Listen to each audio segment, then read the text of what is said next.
Bonjour et bon réveil. La situation de la République démocratique du Congo, du nord au sud, de l'est à l'ouest, c'est sur Kursk et c'est chaque jour du lundi au vendredi, 9h30. Madame, Monsieur, bonjour. Merci de votre fidélité. Bon réveil. Merci surtout de nous regarder en Zanza. Nous sommes à Matadi, dans le Congo central, où vous nous suivez sur CCTV Matadi. Au sommaire de votre magazine, la journée un peu timide d'hier, sur le début de la campagne électorale. Joseph Kabila bat les rappels des troupes et mobilise donc pour les membres du FCC, tout comme à Kinshasa. Les états-majors politiques se mobilisent pour cette campagne. La première journée, c'était hier. Nous allons revenir et évaluer ce qu'a été la première journée pendant ces temps. C'est Weranson Ndiama Makanda qui a été lui aussi en tout cas désavoué au niveau de sa base de Kimbantseke, hué, désavoué. On ne sait pas comment cette campagne aura finalement lieu.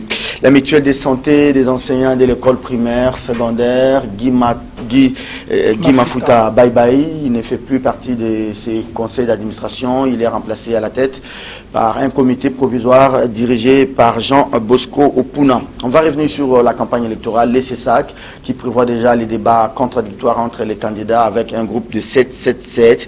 Martin Fayoulou qui arrive, il n'a pas encore déballé son projet réaménagé avec les groupes de 7 autres candidats. Son équipe de campagne n'est pas encore connue. Voilà donc le menu de ces magazines Kursk qui reçoit pour vous Eric Tikouma de Zoomeko.net. Eric, bonjour. Bonjour. Bienvenue. Merci. Zoomeko ce matin, on parle de... Oui, nous parlons de 21 candidats présidents de la République qui n'ont pas dit au peuple leur trésor de campagne et l'origine même de ces fonds.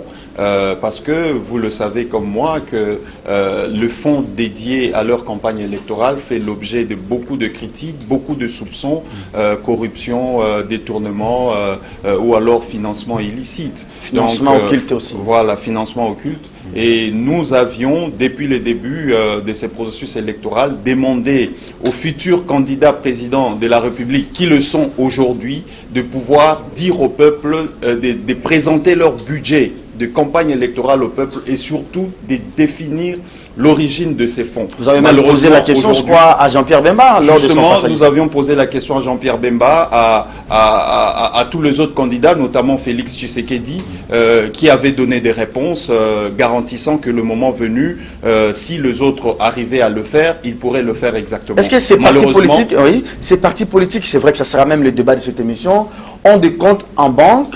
Ils logent des comptes où on sait que c'est les comptes de l'UDPS, c'est les comptes du MLC, les militants cotisent ou bien il y a levé des fonds parce qu'on ne peut pas prétendre, comme vous le dites, contrôler et connaître l'origine de ces fonds de financement des campagnes sans pour autant savoir si dans leur caisse ils gardent ça à la maison ou bien c'est à quel niveau. Non, le problème c'est que ce n'est pas réglementé par la loi. Les partis politiques ici en RDC sont des faits privés. Donc la gestion de leurs fonds ne relève pas du tout d'un contrôle quelconque. Alors, il nous est difficile de savoir d'où vient. Voilà. Mais face aux soupçons qui pèsent sur le financement de leur fonds de campagne électorale, il est impérieux pour le candidat président de la République de déroger à la règle afin de pouvoir dire au peuple, regardez, mon budget de campagne est évalué à 100 000 $ et voici comment j'ai pu le constituer. Il y a les cotisations des militants qui passent par la banque, il y a des cotisations des sympathisants, des personnes de bonne volonté qui passent par la banque et voici mes états financiers. C'est une garantie de bonne gouvernance, de transparence, nous en parlerons dans le cadre de cette émission. Je vous recommande donc cet article de Zoomeko.net pour en savoir davantage. Luc Mikomo Kabongatre. Bonjour Luc. Bonjour Serge. Bienvenue. Merci. Vous aussi en pleine campagne? Mais moi je ne suis pas candidat. Non plus. Allez. Sinon un mot aux confrères candidats. Oui, on leur souhaite de prime abord bonne chance et l'on voudrait que la prochaine législature soit constituée des gens consciencieux, des gens qui ont le souci d'abord de la nation. Parce qu'on a constaté par le passé que les gens venaient à l'Assemblée nationale, là je suis parti, je parle de la législation législative au niveau de l'Assemblée nationale, des gens qui sont venus d'abord, comme le dit François Bayard, pour leur poche. Et finalement, tout ce qu'ils ont promis à leur base respective, ils ne l'ont pas tenu. Il y a également ce discours mensonger qui semble se consommer facilement dans le chef de l'opinion. Quand un député vous dit que je vais construire des ponts, il vous ment. Parce que sa mission au niveau de la chambre basse du Parlement n'est pas de construire des ponts ou d'arranger les routes. Tout à l'heure, Eric Chikouma parlait du budget des candidats. En principe, dans un pays normal, ce budget-là, sa répartition devrait avoir déjà eu lieu avant le début de la campagne électorale. Merci beaucoup, on aurait pu va en dire... parler. Je pense même qu'on devrait avoir une édition spéciale parce que les journaux ne parlent que de la première journée d'hier. Monthierry, vous n'étiez pas à la base, moins encore Pamela Oladje, c'est bien dommage. C'est vrai que vous n'avez pas assez de moyens. Mais permettez que l'on prenne quand même ce sujet, c'est très important, c'est sur les syndicats. Vous aurez 2 minutes à chacun pour parler de la mutuelle de santé des enseignants. Pour absence de la bonne gouvernance, Guy Mafuta, débarqué de la mutuelle de santé de l'EPSP. C'est la fin du long feuilleton, écrit dans Congo Nouveau, aux multiples rebondissements à la mutuelle de santé des enseignants, de l'enseignement primaire, secondaire et professionnel, lui reprochant plusieurs greffes, entre autres l'insubordination à l'autorité des tutelles et des dépenses extra-budgétaires. Les ministres d'État au travail, emploi et prévoyance sociale a remplacé l'ancien conseil d'administration dirigé par Guy Mafuta par un autre, c'est sur instruction du Premier ministre Bruno Tshibala, après un mémo lui adressé par les ministres de l'enseignement primaire, secondaire et professionnel dénonçant des dysfonctionnements dans cette structure. Qui prend la main pour ce premier thème de l'émission? Luc? Oui. Un grand feuilleton. Hein. Cette histoire de la mutuelle de santé des enseignants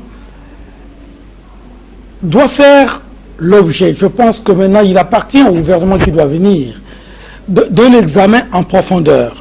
Parce qu'il y a beaucoup d'interférences et il y a une certaine illogique dans la gestion même de la mutuelle.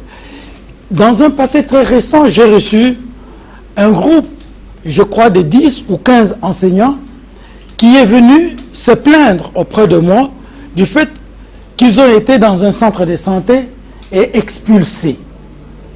Parce que la mutuelle n'avait pas honoré ses engagements. Alors, je dis, vous devez commencer par arranger ce problème en interne, voilà, avant que ça ne puisse sortir. Parce que moi, je ne maîtrise pas comment fonctionne votre mutuelle, mais je sens qu'il y a le ministère de l'EPSP, il y a le ministère du Travail, il y a le monde syndical. Alors, quelle est la conjonction qu'il y a entre les trois? Ça devient insalubre. Hein? Ça devient insalubre parce que chacun veut placer quelqu'un, comme on le dit en lingala, petit naïe ou mutunaïe. C'est comme on disait de Guy Mafuta, petit Yamaker Mwangu. Yamaker Mwangu. Alors, et quand on dit que sur décision du Premier ministre, donc ça atteint le sommet du gouvernement. Très bien. Mais je crois que le gouvernement a le devoir d'aider les enseignants, les syndicats et les ministères impliqués dans cette histoire de rationaliser plus ou moins la gestion pour que c'est devenu, on dirait, un lieu où chacun vient tirer sa part de lion. Au détriment des enseignants. Au détriment des enseignants. Qui sont des contribuables. À chaque étape de la crise, on se rend compte que les enseignants sont les grands perdants.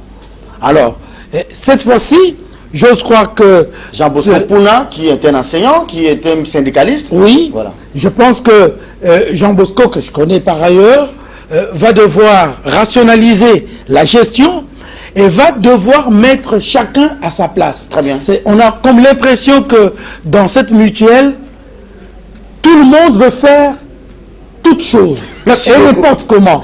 Et ce qui justifie en aval le fait qu'il y a difficulté de coordonner les activités et il y a une difficulté de surveiller chaque élément qui doit contribuer Au système. pour le bon fonctionnement du système.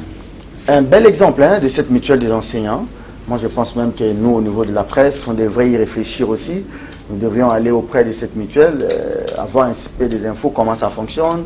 C'est vrai que chez les enseignants, il y a une quote-part que l'État débourse chaque mois, des millions de dollars. Mais il y a aussi, on prend sur chaque enseignant 10 dollars. Mais quand il y a des infos du genre mauvaise gestion, il y a conflit d'intérêts de tels des enseignants, de tels du ministère, ça ne donne pas une bonne image de la mutuelle. Hein. Bon, ben, moi, je voudrais abonder dans le même sens, comme vous le dites.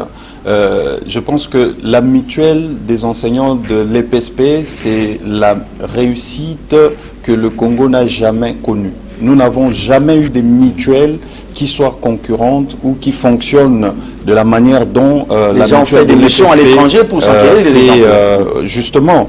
Donc c'est une réussite et je félicite en fait la personne qui a mis en place cette structure, l'ancien ministre Maker Mwangou, pour avoir réussi à mettre cette structure sur orbite et qu'aujourd'hui, plusieurs années plus tard, ça continue à fonctionner normalement. Je prends le terme de Luc pour dire, où il a dit par exemple que chacun veut placer Moutunaye. Cette manière de faire, cette manière de gérer la chose publique doit être mise de côté. Ce n'est pas sérieux aujourd'hui en plein 21e siècle que nous continuons à réfléchir de la sorte. Il faut plutôt privilégier la méritocratie, il faut plutôt privilégier la compétence, voilà. Le respect de textes surtout. Aujourd'hui, d'après nos investigations, pour parler de cette mutuelle, le conflit qui a commencé depuis les débuts de cette année, nous avons pu approcher des syndicalistes, nous avons pu approcher le bénéficiaire en fait, qui sont les enseignants des services de la MESP et qui nous ont avoué que depuis le début de cette année, la mutuelle a connu 12 ou 13 missions d'audit. Lorsque nous prenons en moyenne 12 missions d'audit depuis janvier, imaginez que c'est à peu près une mission par mois. Une mission et demie. Donc il y a deux missions gouvernementales, la Cour de compte, simplement parce que il y a des soupçons. Il y a des gens qui estiment que la mutuelle est mal gérée. De l'autre côté, la mutuelle fonctionne avec un conseil d'administration dans lequel se retrouvent au moins 7 anciens ministres de l'EPSP qui ont géré les enseignants ici en République démocratique du Congo. Et le conseil d'administration, jusqu'à preuve du contraire, à ce que je sache, n'a pas encore donné un rapport clair sur la gestion. Ces ministres-là touchent combien? Tous ces ministres-là touchent au moins 1500 $. Ils sont d'office parce que le texte le dit.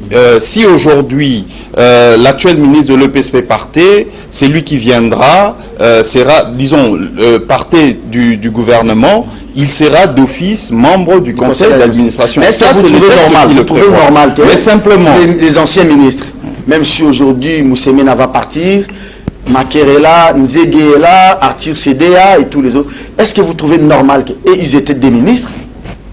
Après être ministre, ils rentrent comme citoyens lambda, ils sont d'office membres selon les textes qui régissent cette mutuelle et ils doivent toucher 1500 $ de l'argent des enseignants, un enseignant qui touche 100 $. Vous trouvez ça normal?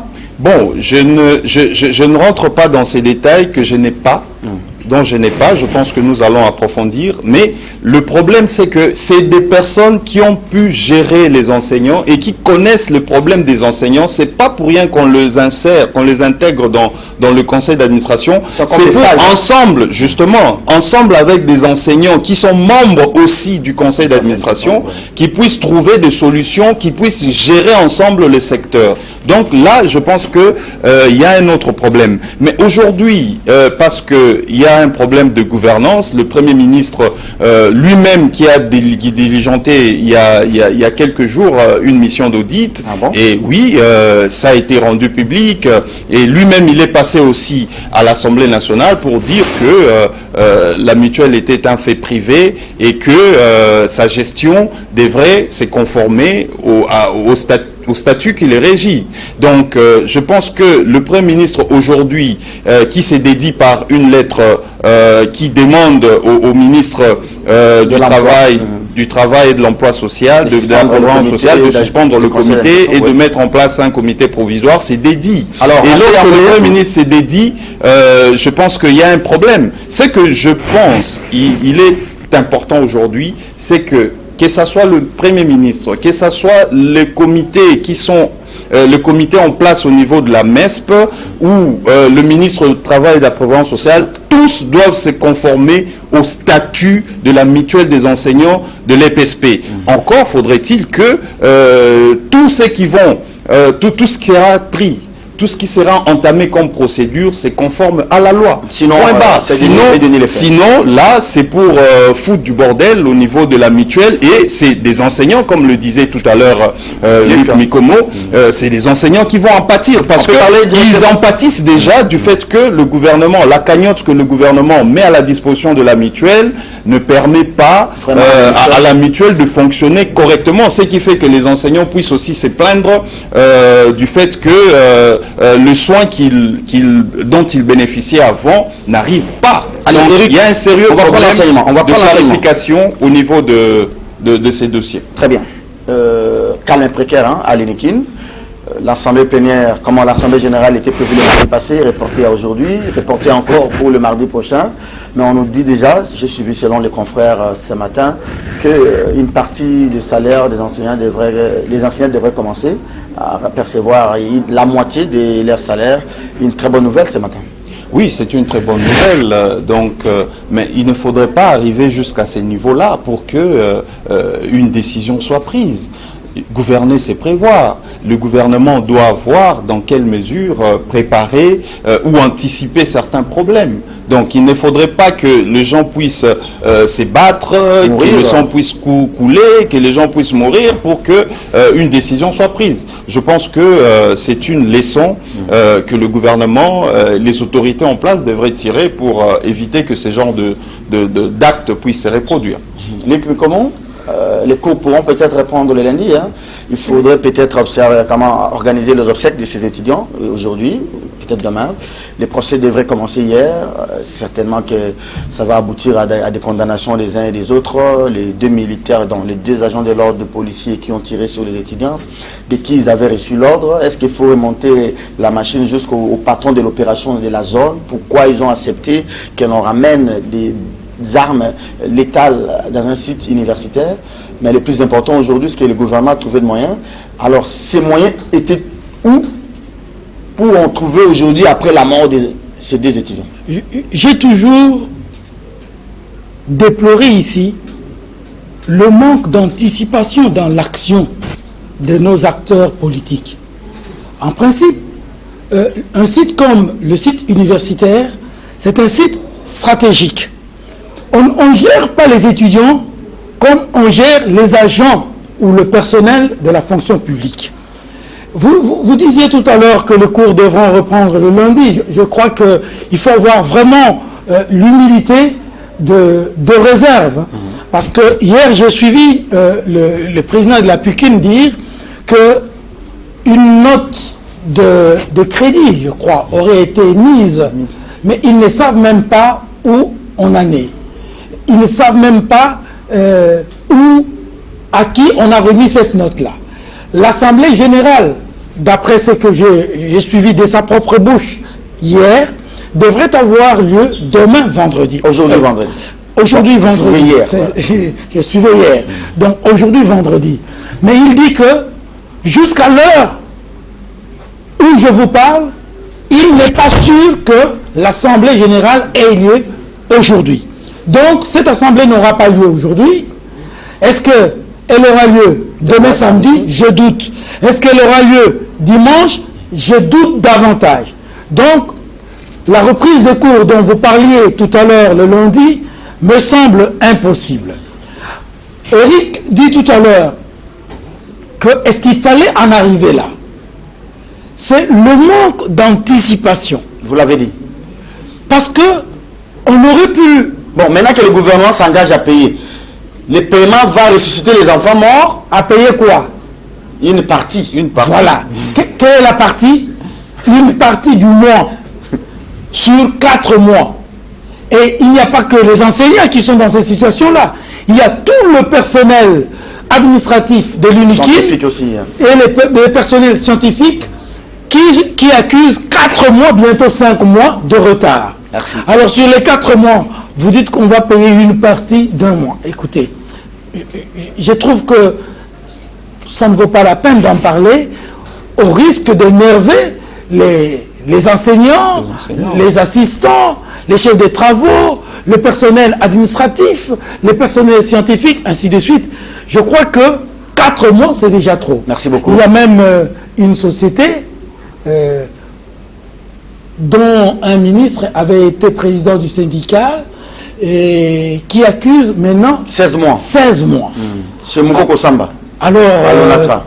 Alors, cette situation-là doit être gérée avec beaucoup d'intelligence, beaucoup de rationalité, pour ne pas énerver davantage les concernés. Les concernés ici, s'agissant de l'UNIKIN, ce sont les enseignants, le personnel, et la PUKIN, etc.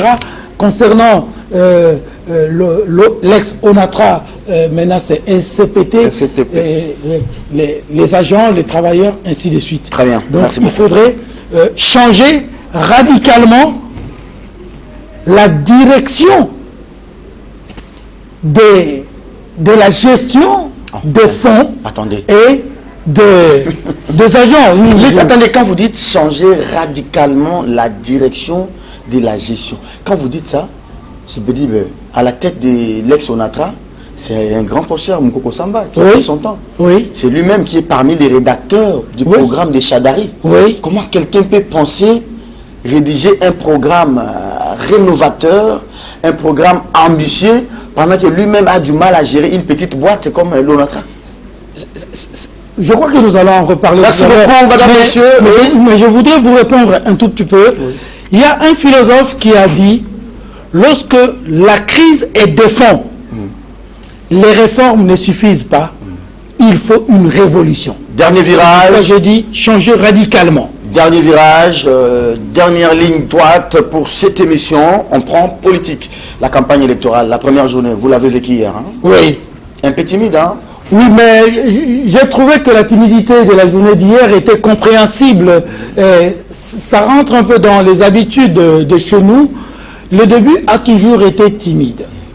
Mais nous allons, si Dieu nous accorde encore vie, nous allons constater que vers la fin, ça va être très énergique, très engagé, très mouvementé.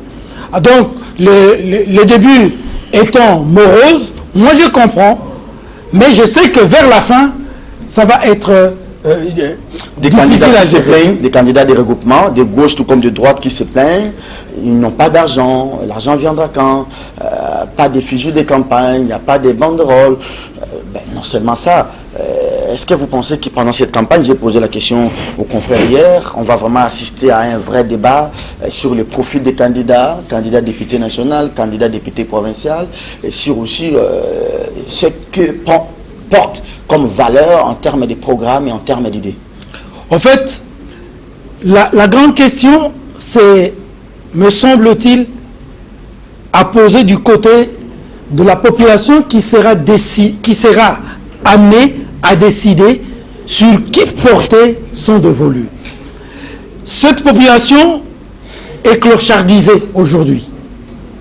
Il n'y a pas d'argent parce que la campagne en République démocratique du Congo, c'est aussi le cas ailleurs, mais surtout chez nous, c'est le fait de conditionner le vote par le don. Est-ce que ce sont des dons ou ce sont de prêts? Parce que quand vous donnez cela à la population, dès que vous êtes au pouvoir, votre premier réflexe sera de comment vais-je récupérer d'abord l'argent que j'ai dépensé pour ma campagne. C'est pourquoi même vous entendez des plaintes qu'il n'y a pas d'argent. Donc ceux-là, il me semble, à moins que je puisse me tromper d'analyse, ils attendent de l'argent du haut. Et de l'autre côté, nous avons entendu qu'une autorité morale a battu le rappel des troupes. Mais cette autorité morale doit aussi libérer les moyens pour permettre à sa troupe de battre campagne. Et tout le monde sait que, battant campagne en République démocratique du Congo, il faudrait amener, si vous êtes à l'intérieur... La logistique, hein? Oui, la logistique, le sel, le sucre, le café, les polos, les pagnes, les t-shirts, ainsi de suite, ainsi de suite. Si cela n'est pas prêt, ça pose problème. Éric Tchoukouma, est-ce que, par exemple, vous êtes candidat député chez nous, là où vous et moi nous restons, vous venez voir les enfants de Kitambo, vous venez avec des t-shirts, vous venez réhabiliter les toilettes, ou bien vous venez dire à ces gens-là, voici ma vision une fois je suis député provincial, pour Kitambo et pour la ville de Kinshasa. Si je dois élire un gouverneur, ce gouverneur doit me signer un pacte pour Kitambo d'abord et pour la ville de Kinshasa. Est-ce que les Kinois sont aujourd'hui prêts à écouter ce genre de discours et à recevoir ces candidats députés nationaux et provinciaux qui vont venir avec tel discours, ou bien les Kinois, dans leurs habitudes, veulent plutôt quelqu'un qui vient avec les mots patas? C'est une très bonne question. Je pense que il faut d'abord regarder l'environnement dans lequel nos élections sont organisées. Nous sommes dans un environnement de pauvreté extrême. Et c'est ce qui pousse les gens à ne pas privilégier les idées par rapport aux dons. Si vous êtes candidat aujourd'hui et que vous vous présentez à Selembao ou même à Makala, devant votre électorat pour lui sensibiliser, pour lui dire, lui communiquer vos idées afin qu'il puisse vous voter, mais avant de partir, ils vont vous demander libérer. Libérer. Donc, eux, ils n'ont pas besoin, ils ont besoin du consistant. Ils ont besoin de JB là. Voilà, il faut libérer. Oui, Libisonini. Ouais. Ça, c'est une mentalité que nous devons mettre de côté, nous devons abandonner. Ouais. Et nous avons, c'est ça notre rôle aussi en tant que journaliste, de sensibiliser la population à voter utile. À voter utile, à voter pour des idées et non pour des personnes qui viennent vous donner une bouteille de boisson aujourd'hui, mais que demain, ils ne pourront plus revenir vous voir. Ce qui fait que la plupart des députés qui ont battu campagne en 2006, en 2011, ont fait des promesses à la population, des promesses qui n'ont pas su réaliser, ce qui a fait que, si vous regardez, le taux de réélection à l'Assemblée nationale a toujours été moins de 20%. Alors, c'est ça le problème. Est-ce que si nous n'abandonnons pas cette pratique, ça va continuer comme ça et nous aurons toujours de piètres comme nous les avons eu cette fois-là, en 2006 comme en 2011 à l'Assemblée nationale, des gens qui vont pour applaudir et non pour faire le travail pour lequel on les a envoyés. Est-ce que ce n'est pas que, moi en tant que, je ne suis pas candidat, mais je me dis, comme Raoul Moussomoni, il vient à Mwamba, il dit, si je viens avec un discours, ces gens ici ne vont m'écouter. Il faut que j'annonce des fausses promesses. N'a côté la bino câble la courant, comme Doudou Monti veut faire à Mongafoula. Oh, n'a côté la bino boy. Donc, peut-être les candidats se disent aussi, il faut dire ce que les électeurs veulent entendre. Oui, dire ce que les électeurs veulent entendre, il y a mille et une manières de le faire. Les électeurs ont des problèmes qui les préoccupent, au-delà même de la bouffe. Au-delà même de l'électricité, ils ont des sérieux problèmes. Nous vivons, je vous l'ai dit ici, dans un contexte de pauvreté extrême. Imaginez qu'il y a des familles qui vivent avec 1500 francs ou 2000 francs par jour. Lorsque vous lui donnez 2000 francs, c'est pour préparer pour la maison. Donc il y a 4-5 personnes qui vont manger. Imaginez ça. Parce qu'ils n'ont pas d'emploi. Le vrai problème aujourd'hui, le vrai combat aujourd'hui, c'est la pauvreté. Il faut lutter contre la pauvreté dans laquelle nous sommes plongés. C'est ça le problème. Et les candidats doivent changer leur discours. Et nous ne cessons de les dire aux électeurs de voter pour les idées et non pour de personnes qui viennent vous faire de cadeaux. Des cadeaux aujourd'hui, oui, ça ne représente rien. Ça ne va pas garantir le 5 ans que le député là pour lequel vous votez va passer à l'Assemblée nationale. Peut-être qu'il ne reviendra plus jamais vous voir. Alors, voilà. Luc, autre question, c'est la question de la redevabilité. Oui. Est-ce que quand vous côtoyez vos frères de Yolo, de Kitambo, chez moi, est-ce que vous sentez en eux ces soucis-là de demander d'abord aux élus de 2011 ou de 2006 ou de 2007 Quand vous venez solliciter notre suffrage, dites-nous d'abord qu'est-ce que vous avez fait du suffrage de 2006 au niveau national, de 2007 au niveau provincial et de 2011. On fait d'abord le bilan et après, on propose, c'est comme j'ai vu Mouyaya, il dit d'abord ce qu'il a été son bilan à l'Assemblée avant de proposer. Est-ce que les électeurs aussi comprennent d'abord ça? Le souci de redevabilité est souvent absent dans le chef de nos élus. Il suffit de suivre le petit journaux, je dis petit journaux, le journal Lingala, vous entendrez les gens dire Banda to votaye aya lisusuti. Tozo zelaye ce qui aya lisusu to retournaye. Ça veut dire que il y a une rupture parce que le moment des campagnes, c'est comme le dit le pape François, c'est un moment de rencontre où le député vient dire à l'opinion que, en principe, il devrait dire je vais tout faire pour voter une loi pour, vous avez dit, l'électricité soit gratuite, par exemple. Votre quartier. Mais ça, je dis à l'opinion, si un député dit je vais vous acheter le câble et tout ça, c'est un mauvais député.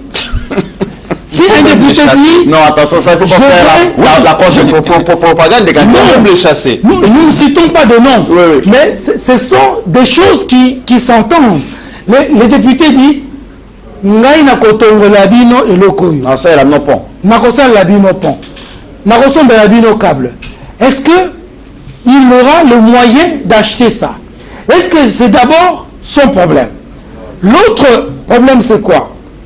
Nous allons dans cette campagne entendre à nouveau les candidats présidents de la République nous présenter leur budget, vous avez dit tout à l'heure.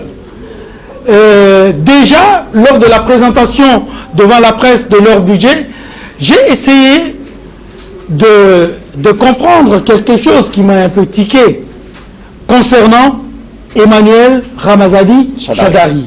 Son budget, je le rappelle pour ceux qui ne le savent pas, est de 86 milliards de dollars pour 5 ans.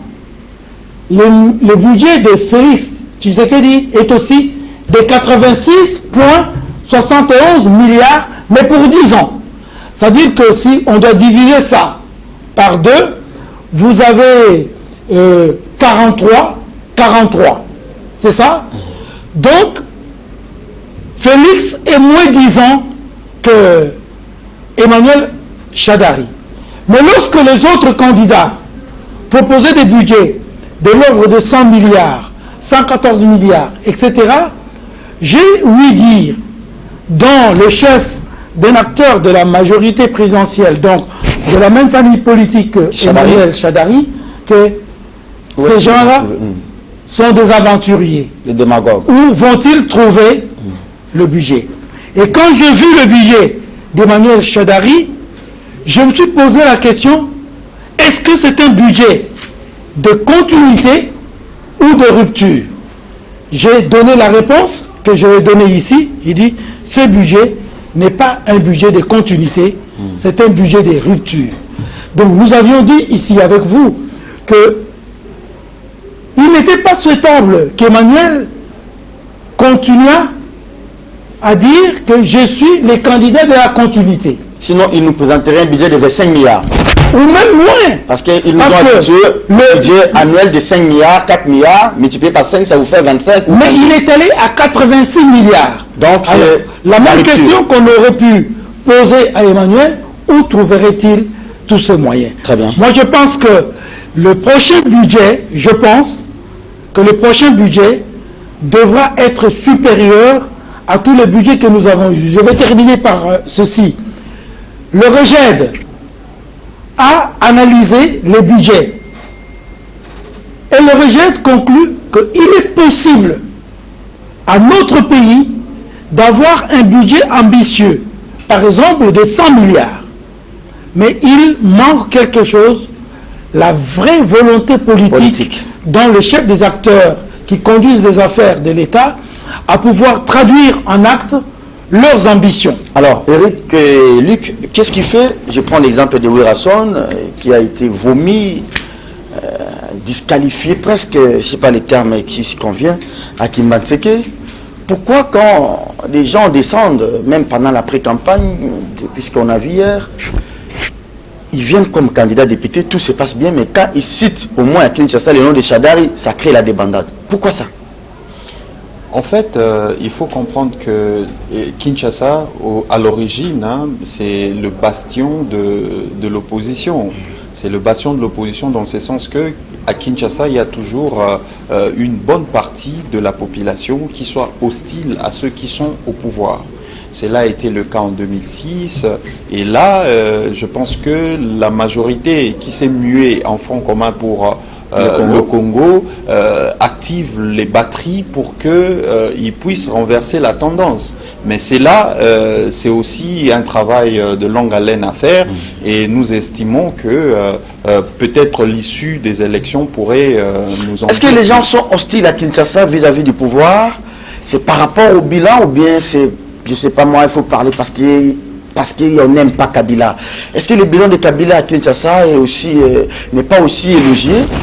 On ne veut pas de la continuité par rapport au bilan, ou bien on ne veut pas de la continuité parce qu'on ne veut pas de la barbe de Kabila, ou bien on ne veut pas de la tête de Kabila? Non, le problème c'est ce que j'étais en train de vous dire ici. Les gens veulent, ici à Kinshasa, c'est ça le comportement, la tendance, on l'a vu en 2006, on l'a vu en 2011, les résultats des élections nous l'ont démontré. Kinshasa a toujours été contre ceux qui sont au pouvoir.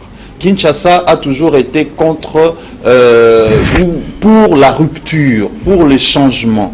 Mais attendez, si les gens de Kinshasa gèrent bien, construisent des hôpitaux, des écoles, des routes, des universités, les gens de Kinshasa seront toujours contre les régimes. C'est ce que nous sommes en train de dire. Attendons voir les résultats de 2018, de ces élections, pour comprendre si cela a été, la tendance a été renversée. Parce que, je l'ai dit tout à l'heure, que le Front commun pour le Congo, qui constitue toute la mouvance au pouvoir, fait en sorte que cette tendance soit renversée. Donc attendons voir. Au regard du bilan qu'ils ont fait, les routes, les boulevards du 30 juin, quoi que ce soit, tout le projet que le pouvoir a su réaliser au cours de ces mandats, s'ils auront la capacité de convaincre les Kinois pour que les Kinois puissent adhérer à leur programme, cela sera vécu après les élections. Nous allons voir les résultats et les résultats vont nous dire si la tendance a été renversée. D'accord ou pas d'accord pour un débat entre les candidats? Si, j'ai toujours été d'accord pour ces débats contradictoires parce que je suis de ceux qui sont pour un débat d'idées, pour le changement de ces pays. Je suis pour que le peuple puisse voter pour des idées et non pour des hommes qui viennent leur faire des promesses farfelues, des promesses qui ne pourront jamais réaliser. Donc c'est très important que ces débats contradictoires puissent avoir lieu et j'encourage le CESAC, j'encourage le gouvernement à mettre le paquet et surtout veiller à ce que ces débats contradictoires puissent avoir lieu. Et le CESAC a déjà reçu pas d'1 million de dollars, hein? À ce que je sache, le gouvernement n'a pas encore décaissé le fonds nécessaire pour permettre au CESAC, en collaboration avec la Commission électorale nationale indépendante, de pouvoir organiser ces débats. Mais simplement, le CESAC a déjà obtenu un partenariat avec, je ne sais pas moi, un organisme, oui, pour pouvoir organiser des débats. Et cela a été annoncé à travers le média. Dans le prochain jour, on aura 3 débats successifs avec 7 candidats, 7 candidats, 7 candidats, comme ils sont 21. Donc ça fera 3 débats électoraux. Et ça sera des débats contradictoires. Et nous voulons... Basés sur des programmes. Basés sur des programmes et non un débat technique, un débat qui n'est pas superficiel. Nous allons suivre ces débats. Donc quand tu dis 100 000 emplois, tu dois démontrer schématiquement comment vous allez créer ces emplois. Je partirai de là et pour atteindre là. C'est comme aujourd'hui, Luc Mikomo parlait du budget électoral d'Emmanuel Shadari. Oui, c'est bien. 86 milliards, d'accord, c'est possible. Même à 100 milliards, le pays est potentiellement riche et nous avons la capacité du futur dirigeant, du futur président de la République, c'est de pouvoir transformer ses potentiels en richesse matérielle. Très bien. Lorsqu'il parle de 86 milliards, c'est possible. Nous devons, si seulement on mettait le batterie en marche, on pourra le faire. Mais simplement, il doit démontrer au peuple que voici, je partirai de la première année, je réaliserai tel budget, parce qu'aujourd'hui nous avons un budget qui est déjà à 4,9 milliards qui est déposé en plein examen au niveau du Parlement. Donc 2019 déjà, on aura un budget de 5 milliards, alors que si on regarde bien, on répartissait le 86 milliards sur 5 ans, ça sera 17 milliards. Donc, 5 milliards, donc c'est presque le triple du budget.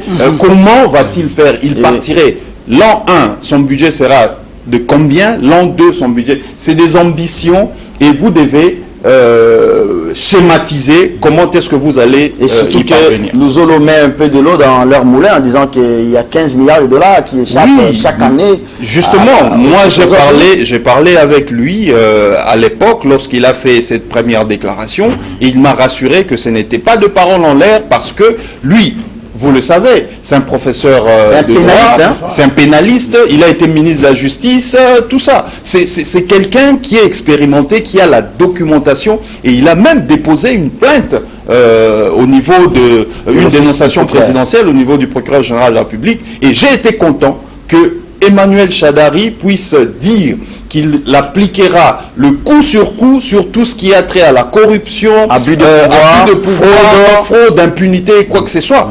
Je l'encourage aujourd'hui, Emmanuel Shadary, à pouvoir statuer ou ouvrir, encourager le procureur général de la République à étudier la plainte de la dénonciation présidentielle de Luzolo Bambi afin de pouvoir trouver une issue. J'ai fait un pied. En journalisme, on dit ça. Je prends les chapeaux, les commentaires, maintenant j'ai fait un pied. J'aurais bien voulu que Ramazani commence par s'excuser auprès des Congolais. Quand il dit qu'il va lutter contre les abus de pouvoir. Lui-même en était l'artisan principal.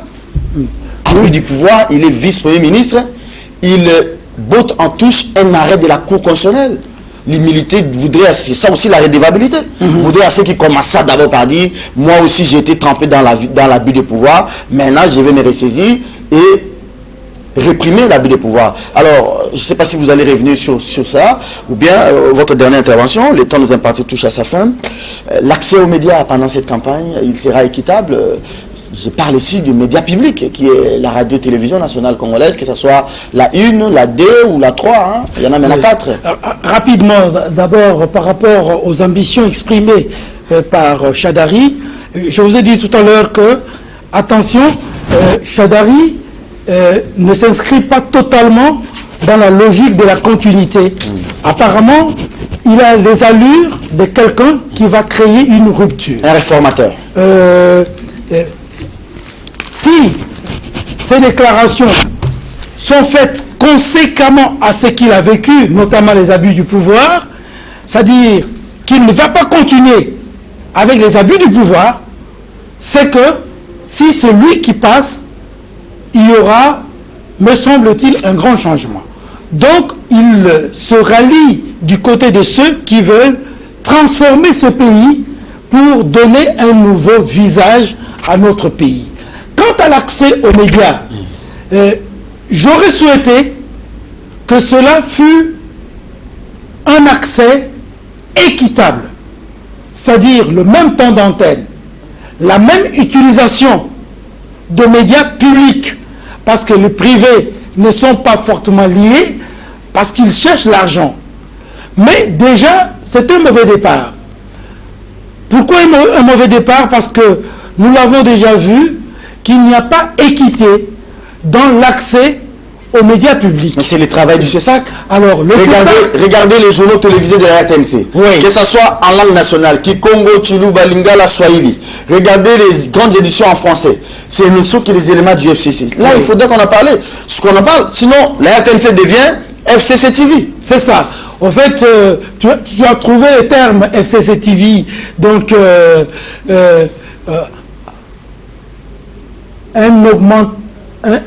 j'allais dire augmentatif, mais une augmentation de CCTV, Oui. ils ajoutent F. CCTV. Oui. Donc faux. Fonds commun pour le Congo Télévision. Oui, mais faux CCTV. Alors, Merci de terminer, Luc. c'est ça devrait peser de tout son poids. Le CESAC, plus que jamais, doit se crédibiliser à à la hauteur de cette tâche. Bon, sinon, par rapport aux expériences de 2011, tout. Non, les expériences passées ont été mitigées parce que ce que nous sommes en train de vivre ici a été vécu hier. Le CESAC devra permettre à chaque candidat, qu'il soit de la mouvance au pouvoir actuellement, qu'il soit indépendant, qu'il soit de l'opposition, d'accéder équitablement aux médias publics et de passer le message qu'il a à passer sans contrainte, sans réprimande. Est-ce que ce n'est pas aussi du devoir de la RTNC comme média public de chercher les programmes de tous les candidats présidents et d'en faire large écho pour le bénéfice du public? Non, excusez-moi, là je parle en tant que journaliste. Oui. Je crois qu'il y a une différence entre médias publics et médias d'État. Je crois que jusqu'à présent, sauf avis contraire, la RTNC est un média d'État. Bon, admettons que c'est maintenant un média public. Raisonnons même dans l'absurde. C'est un média public. Est-ce que ce n'est pas aussi de la mission de la RTNC, qui est notre radio-télévision nationale, de nous dire que voici, vous avez 21 candidats. Voici le programme de Gizenga. Il vient de m'ensorceler. Voici le programme de Fayoulou. Ça, c'est un média public. Ce n'est pas pour la Kabylie. On explique les programmes de Fayoulou. Voici le programme de Ramazan. On explique le programme de Ramazan.